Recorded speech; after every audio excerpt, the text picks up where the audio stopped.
သူကတော့ဇာဇန်တို့ညနေကြလို့ရှိရင်ဖြော်ပြရမှာပေါ့နော်တချင်းဆိုတော့မှဖြစ်တဲ့အတွက်ကြောင့်အခုကတော့မနေ့ကဆရာတို့နဲ့တချင်းတိုင်နေပါတယ်တချင်းခဏနေကြရင်ထမင်းစားပြီးလည်းထပ်တိုက်ပါမယ်မနေ့ကလည်းတိုက်ပါတယ်အဲ့ဒါလေးအများကြီးလဲရပါဘောနော်အဲ့တော့အခုကတော့ထမင်းစားတော့ပါမယ်အဲ့တော့ဇာဇန်တို့ပြေးမှာစက်တောက်ဆန်သွားစားမှာဖြစ်ပါတယ်အဲ့တော့ခေါ်သွားကြမှာလည်းရှင်လိုက်ခဲ့ပြီပါတတဆရာတို့နဲ့ဟိုတော့စားပါတော့မယ်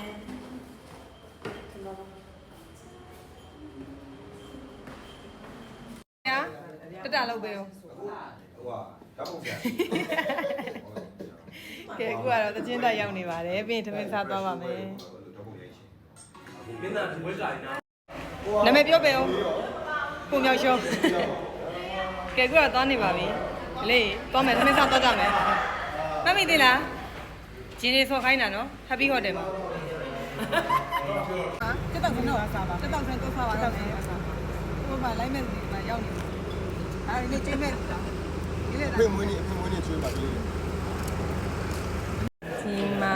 တက်တော့ဆန်းဆောင်နေပါတယ်ကဲသူကတော့စားပါတော့မယ်ရှင်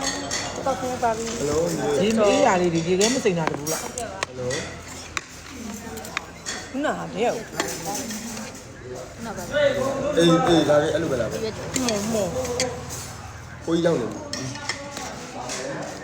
အဲ့ဒီနောက်ဖွက်ချသမီးအဝေးရနိုင်လို့မရအောင်ရွှေပြီးရွှေပြီးဒါတော့တက်တော့ဆန်းဟုတ်ကဲ့ပါထားပြီလို့ရှယ်ပဲဟုတ်ကဲ့ပါခင်ဗျာအချိုရကလေးလေးအားကြည့်ပေးတယ်ဟုတ်ဒီဟာစားမယ်ဆရာထမင်းထိုင်မယ်ဆရာဒီဝိုင်းဆရာအကြည့်တယ်မှာတစ်ချက်မှကြာရှုံးပါလားအဲ့တော့ကျမတို့ဒီနေ့ပြောပေးမဲ့အဖွဲ့တင်းလေးပါရှင်ဆရာဦးစီတော်ဟုတ်မရအဲ့ဒါမစားတော့ဘူးလေကြည့်ပြီးတော့ကျွန်တော်ရအမြဲစားနေရတော့မစားချင်တော့ဘူးလေဒီဘေအောက်ကကြည့်ရုံပုံပြောမှလည်းရှိသေးရုံးရအဲ့ဒါကြောင့်တော့စားပြီအဲ့ဒါချက်တယ်စားလည်းမစားနိုင်ဘူးစားတော့ထပ်ပြေးပါအောင်လေလို့မလာပြီမထပ်ပြေးလာနေမကြိတ်ထပ်နေလေကိုထက်တော့အဲ့တက်ပြီးမစားနိုင်ဘူးနော်နားလေဒီပါငါထပ်ပြေးနေပြီဒါအချိုးဒါဒီရရွှေပြီးတက်တော့ဆန်းအချိုးဒီဘက်ကချင်းဆန်းတမီးစားမယ်နော်အဲ့ဒါတမီးကျုံနော်မနာဘူးကောင်းတာအဲ့ဒီလာတယ်ကြီးမလိုက်တာသူကဟုတ်အဲ့ကမှာလို့ဟုတ်တယ်ဝဲမကြောက်မချီအောင်မမရိုးလိုက်ကြောဟော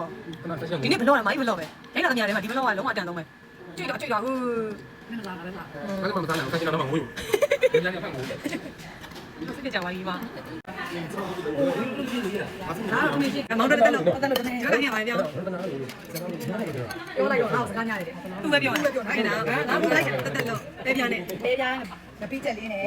ဒါလေးကတော့ပင်တိုင်းလေးနဲ့ဘုရားကျော်လေးမဟုတ်ပဲဆိုပြီးတော့တက်လို့လေးလောက်လာပြီးပါတယ်တက်လို့လေးလောက်လာသူကရေထဲစားနေတာစားတယ်မိတယ်အဲ့တော့ရေထဲတမီးစားနေတာစားတယ်ဒီလိုရောခင်းချက်ပြီးတော့ပို့လာတယ်လူကြတော့ပို့လာတယ်ဒါပေမဲ့သူတို့ပို့လိုက်တဲ့အချိန်မှာစားတော့ပါတယ်ပုံသားပြီးတော့တို့တွေကကျတော့မြင်းများသွားတာဘိုးဘော်ပြန်သွားတာစားတယ်လိုက်သွားတာအေးနော်ဘာလို့ဟင်းလိုက်တော့သူကဟင်းလိုက်တော့ကြံကြောင်းလို့ဖုန်းနဲ့ပတ်ခင်းတယ်အားရှင်နေတာအဲ့တော့မှယူပါတယ်မထနိုင်ဘူးစားတော့ချက်သုံးတော့ခိုင်တယ်မှာချက်သုံးတော့ဆွဲကိုကနေဆွဲအေးအဲ့တော့သတို့ရဲ့တက်တောက်ဆန်ရှူပြီးဆိုင်ကတပည့်တို့သတို့ပြန်နေကြလက်ဆောင်ပေးပါတယ်။ဒီမှာဒင်းသီးတူလေးပဲမရှိဘူး။ဒီမြိုက်တမလေးရှင်။ငင်းသီးတယ်။ငင်းသီးပါလည်းမရှိဘူး။ဆောင်လေးပေးလိုက်တာပါဆိုင်ရပါ။